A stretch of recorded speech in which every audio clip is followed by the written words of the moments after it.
The distress beacon pulsed through subspace like a dying heartbeat.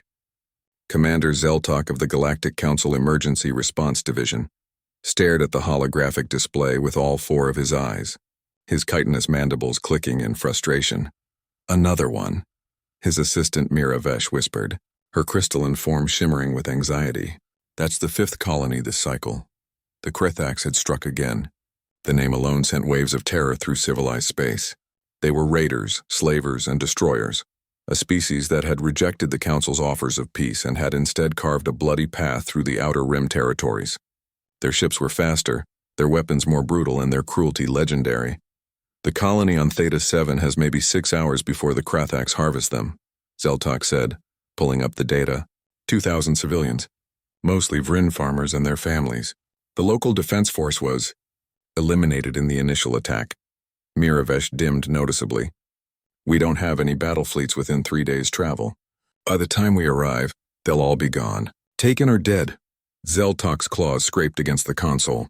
In his 2 centuries of service, he'd seen this scenario play out too many times. The Council's military might was spread too thin, always reacting, never preventing. Sir, a junior officer approached nervously, a young Talarian whose feathers were still bright with youth. There is one option, but protocol suggests, spit it out, Kreval. There's a human vessel 3 hours from Theta 7, the cargo hauler Indomitable Spirit. They responded to the general distress call. The room fell silent. Every species in the Council knew about humans. The newcomers, the Deathworlders who'd arrived on the galactic stage barely 50 cycles ago, with their impossible biology, and their even more impossible attitude. They came from a planet that actively tried to kill them. Extreme gravity, violent weather, aggressive fauna, and diseases that would devastate most civilized species. Yet somehow they'd not only survived but thrived. Humans, Zeltok said slowly. Just one ship? Yes, sir. A crew of 12. They're requesting permission to assist. Miravesh's form flickered nervously. Commander, humans are unpredictable, volatile. I've read the reports from the Vantor incident. They refuse to follow standard engagement protocols. They win, Zeltok interrupted. That's what they do. Against all logic, all probability, they win. He made his decision. Grant them permission. Send them everything we have on the Krithax positions and numbers. Sir, there are 4 Krithax warships in orbit and at least 200 raiders on the ground. 12 humans against... I know the math, Kreval. Send it anyway. 3 hours later, the Indomitable Spirit dropped out of FTL at the edge of the Theta 7 system. Captain Sarah Chen stood on the bridge of her cargo hauler, studying the tactical display with cold, calculating eyes. 4 warships, her first officer Marcus noted. Each one outguns us 20-1. Good thing we're not planning on a straight fight, Sarah replied. She opened a channel. Attention, Krithax vessels. This is Captain Sarah Chen of the human ship, Indomitable Spirit. You have 60 seconds to withdraw from this system or face immediate consequences. Their response came in the form of mocking laughter and a volley of plasma fire that the Indomitable Spirit barely dodged. Their mistake, Sarah said calmly. Marcus, deploy the packages. Everyone else suit up. Time to introduce these bastards to a human tradition. Back at Council headquarters, Zeltok watched the feed with growing horror. The human ship wasn't retreating. Instead, it had launched dozens of small pods toward the planet while executing impossible maneuvers.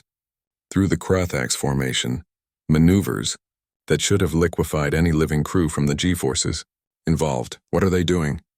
Miravesh breathed. They got their answer minutes later. The pods weren't escape vehicles. They were drop pods. Each contained a single human in armor, falling like meteors toward the planet's surface.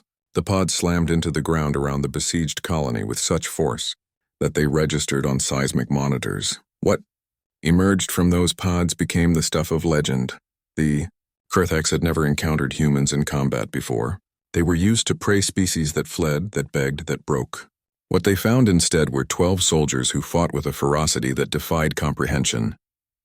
Humans who laughed in the face of wounds that would incapacitate any other species. Humans who, when their weapons ran dry, used their fists, their teeth, anything at hand.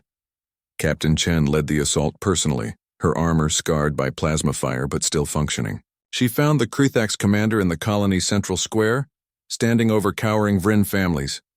You wanted to harvest these people? She said, her voice amplified by her helmet. Try harvesting this. The fight lasted 17 seconds. The Krithak's commander, a veteran of 1,000 raids, didn't survive 10. In orbit, the indomitable spirit had performed an equally impossible feat. Using their cargo hauler's industrial equipment in ways no engineer had ever intended, they disabled 3 Krithak's warships and convinced the 4th to flee by demonstrating a willingness to ram it directly, a suicidal tactic that no rational species would attempt. But humans, the Krithaks were learning, weren't always rational. They were something far more dangerous. They were committed. By the time reinforcements arrived 6 hours later, the battle was over. The Krithaks were either dead, captured, or fled. The colony was secure, and 12 humans sat among the grateful Vryn families, sharing ration packs and making the children laugh with exaggerated stories. Commander Zeltok materialized as a hologram before Captain Chen. Captain, on behalf of the Galactic Council, I must express both our gratitude and our concern. Your tactics were reckless, dangerous, and violated approximately 47 regulations regarding military engagement.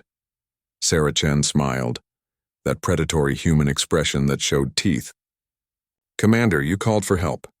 We answered. Those people are alive. That's what matters to us. But you could have died, all of you. The odds. Humans stopped caring about odds a long time ago, Chen interrupted gently. We've survived ice ages, plagues, world wars, and extinction events. We've climbed to the top of Earth's food chain and then decided to leave the planet entirely. We don't do what's probable. We do what's necessary. Zeltok was silent for a moment, then clicked his mandibles in what might have been respect. The Council will want to discuss expanding human involvement in Outer Rim security. We'll think about it, Sarah said. But understand something, Commander. We don't fight because we enjoy it. We fight because someone has to stand between predators and prey. Today, those farmers needed someone to stand. So he stood. As the hologram faded, Miravesh turned to Zeltok. Are we making a mistake, Commander? Encouraging the humans? Zeltok watched the feat of human soldiers helping rebuild what the Krithaks had destroyed. Their incredible strength making child's play of moving debris that would require machinery for any other species. No, he said finally. We're making a choice. The galaxy asked who would stand against those no one dares to cross. The humans answered. I suspect the Krithaks and anyone else who preys on the innocent are about to learn a very hard lesson. What lesson is that? That there's one species in this galaxy even more terrifying than they are, and that species just happens to give a damn. Word spread quickly through the criminal underworld of the Outer Rim. A new phrase entered the galactic lexicon, whispered in fearful tones. Don't make them send the humans. For the first time in cycles, the innocent had something more powerful than hope. They had humans. And humans, as the galaxy was learning, were the ones no one should dare to cross.